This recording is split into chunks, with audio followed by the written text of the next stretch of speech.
Everyone, welcome back to my YouTube channel. ಎಲ್ಲರೂ ಹೇಗಿದ್ದೀರಾ? ಎಲ್ಲರೂ ಚೆನ್ನಾಗಿದ್ದೀರಾ ಅಂತ ಅನ್ಕೋತೀನಿ. ನಾನು ಕೂಡ ಚೆನ್ನಾಗಿದ್ದೀನಿ. ಇವತ್ತು ಶ್ರಾವಣ ಶನಿವಾರ, ಸೊ ನಮ್ಮನೇಲಿ ಶ್ರಾವಣ ಮಾಡ್ತಾ ಇದ್ದೀವಿ. ಆ ವ್ಲಾಗ್ ಇದು. ಶ್ರಾವಣ ಶನಿವಾರ ಅಲ್ವಾ, ಸೊ ಈವ್ನಿಂಗ್ ಪೂಜೆ ಮಾಡಬೇಕು ಅಂತ ಬೆಳಗ್ಗೆಯಿಂದ ಏನು ಮಾಡಿರಲಿಲ್ಲ. ದೇವ್ರ ಮನೇಲಿ ದೀಪ ಹಚ್ಚಿ ರೆಡಿ ಮಾಡಿ ಇಟ್ಕೊಂಡಿದ್ದೆ. ಅವ್ರು ಬರೋದು ಸಂಜೆ ಆಗುತ್ತೆ ಅಂತ ಹೇಳಿದರು.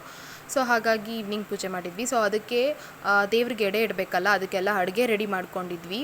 ಅಡುಗೆಗೆ ಏನಪ್ಪ ಅಂದರೆ ತರಕಾರಿ ಸಾಂಬಾರು ಮತ್ತು ರೈಸು ಮತ್ತು ಪಾಯಸ ಮಾಡಿದ್ವಿ ಸಿಹಿಗೆ ಅಂತ. ಮುದ್ದೆ ಒಂದು ಪೆಂಡಿಂಗ್ ಇಟ್ಕೊಂಡಿದ್ವಿ, ಏಕೆಂದರೆ ಅವ್ರು ಬರೋದು ಲೇಟ್ ಅಲ್ವಾ. ಸೊ ಬಿಸಿ ಮುದ್ದೆ ಮಾಡಿ ಇಟ್ಟೋಣ ಅಂದ್ಬಿಟ್ಟು ಲೇಟಾಗಿ ಒಂದು ಮಾಡ್ಕೊಂಡಿದ್ವಿ. ಮಿಕ್ಕಿದ ಅಡುಗೆ ಎಲ್ಲ ರೆಡಿ ಮಾಡಿ ಇಟ್ಟಿದ್ವಿ. ಈವ್ನಿಂಗ್ ಆಗಿತ್ತಲ್ಲ, ಸೊ ಊಟ ಏನು ಮಾಡೋ ಹಾಗಿರಲಿಲ್ಲ. ಕಾಫಿ ಮಾಡಿ ಕುಡಿಯೋಣ ಅಂದ್ಬಿಟ್ಟು ಕಾಫಿ ಮಾಡ್ತಾಯಿದ್ರು. ದಾಸಪ್ಪನು ಬಂದರು ಪೂಜೆಗೆ. ಟೈಮ್ ಆಗಿತ್ತು, ಲೇಟ್ ಆಗುತ್ತೆ ಅಂತ ಹೇಳಿದ್ರು. ಹಾಗೂ ಬೇಗನೆ ಬಂದರು. 8:30 8:45 ಆಗಿತ್ತು. ಸೊ ಅಷ್ಟು ಲೇಟ್ ಆಯಿತು. ಎಲ್ಲರ ಮನೆಗೂ ಹೋಗಬೇಕಲ್ಲ, ಹಾಗಾಗಿ ಲೇಟ್ ಆಗೇ ಆಗುತ್ತೆ. ಸೊ ನಮ್ಮ ಮನೆಗೆ ಪರವಾಗಿಲ್ಲ, ಅವ್ರು ಹೇಳಿದ್ದಕ್ಕಿಂತ ಬೇಗ ಬಂದರು. ಯಾಕೆಂದರೆ ಉಪವಾಸ ಇದ್ದೀವಲ್ಲ, ಸೊ ನಮಗೂ ಹೊಟ್ಟೆ ಹಸಿತಾಯಿತು. ಸೊ ಹಾಗೆ ಬೇಗ ಬಂದು ಪೂಜೆ ಸ್ಟಾರ್ಟ್ ಮಾಡಿದ್ರು.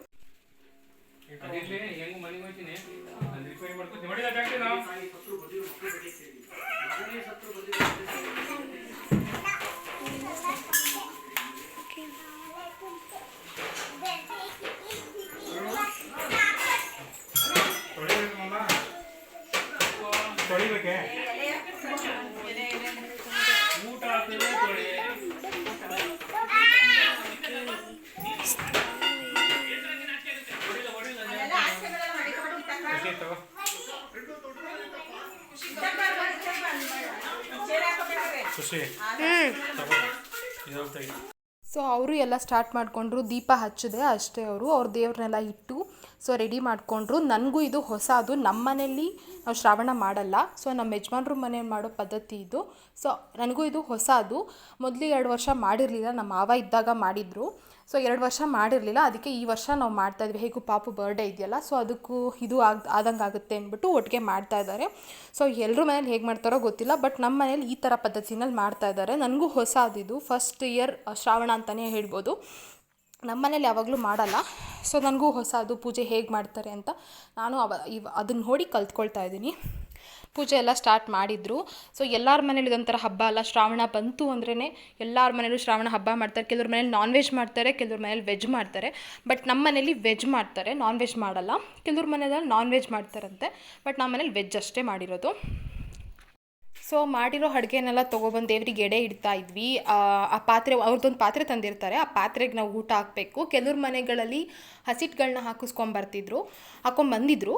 ಸೊ ನಮ್ಮ ಮನೇಲಿ ಆ ಪಾತ್ರೆ ಹಸಿಟ್ಟನ್ನ ಒಂದು ಕವರ್ಗೆ ಹಾಕಿಸ್ಕೊಂಡು ಆ ಪಾತ್ರೆಗೆ ನಮ್ಮ ಮನೆಯಿಂದ ಊಟ ಹಾಕಿಸ್ಕೊತಾ ಇದ್ರು. ಸೊ ಇದು ನಮ್ಮ ಮನೆ ಲಾಸ್ಟ್ ಮನೆ ಅಲ್ವಾ, ಸೊ ಹಾಗಾಗಿ ಊಟ ತೊಗೊಂಡು ಹೋಗ್ತಾಯಿದ್ರು. ನಾವು ದೇವ್ರ ಮುಂದೆ ಬಾಳೆ ಎಲೆ ಹಾಸಿದ್ರಲ್ಲ, ಸೊ ಅಲ್ಲಿ ನಾವು ದೇವ್ರಿಗೆ ಎಡೆಗೆ ಅಂದ್ಬಿಟ್ಟು ಇಡ್ತಿದ್ವಿ. ನಾವು ಮಾಡಿರೋ ಅನ್ನ ಸಾಂಬಾರು ಮುದ್ದೆ ಮತ್ತು ಸ್ವೀಟ್ಗೆ ಅಂದ್ಬಿಟ್ಟು ಪಾಯಸ ಮಾಡಿದ್ವಲ್ಲ, ಸೊ ಅದನ್ನೆಲ್ಲ ದೇವ್ರಿಗೆ ಎಡೆ ಇಡ್ತಾಯಿದ್ವಿ. ಚೆನ್ನಾಗಿತ್ತು. ಏನೋ ಒಂಥರ ಆ ಪೂಜೆ ಅಂತ ಅಂದ್ರೇ ಮನೆಗಳಲ್ಲಿ ಒಂಥರ ಗುಡ್ ವೈಬ್ಸ್ ಅಂತ ಬರುತ್ತಲ್ಲ, ಆ ಪಾಸಿಟಿವ್ನೆಸ್ಸು. ಸೊ ಆ ಥರ ಫೀಲ್ ಆಗ್ತಾಯಿತ್ತು. ಮನೇಲಿ ಏನಾದ್ರು ಈ ಥರ ಒಂದು ಫಂಕ್ಷನ್ ನಡೀತಿದ್ರೆ ಖುಷಿ ಅಲ್ವಾ. ಪೂಜೆ ಎಲ್ಲ ಆಯ್ತಲ್ವಾ. ಸೊ ಲಾಸ್ಟಲ್ಲಿ ಮಕ್ಕಳಿಗೆ ದೊಡ್ಡವ್ರಿಗೆ ಎಲ್ಲರಿಗೂ ಬೊಟ್ಟಿಡ್ತಾಯಿದ್ರು ಅವರೇ. ಸೊ ನಾವೇ ಇದ್ವಲ್ವಾ, ಮನೆ ಹೆಣ್ಮಕ್ಳು ಮತ್ತು ನಾವಷ್ಟೇ ಇದ್ದಿದ್ದು. ಅವ್ರ ಮಕ್ಳುಗಳಿದ್ರಲ್ಲ, ಸೊ ಎಲ್ಲರಿಗೂ ಬೊಟ್ಟಿಡ್ತಾಯಿದ್ರು.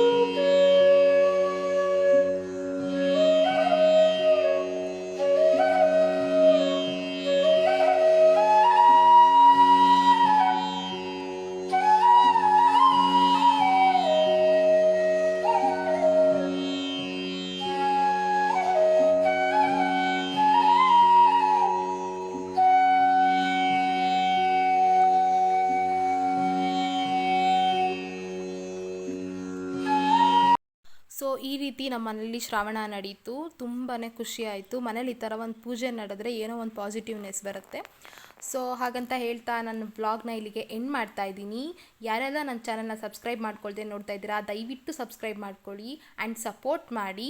ಈ ವಿಡಿಯೋ ನಿಮಗೆ ಇಷ್ಟ ಆಗಿದ್ರೆ ಪ್ಲೀಸ್ ಲೈಕ್, ಶೇರ್, ಕಮೆಂಟ್ ಮಾಡಿ. Thanks for watching.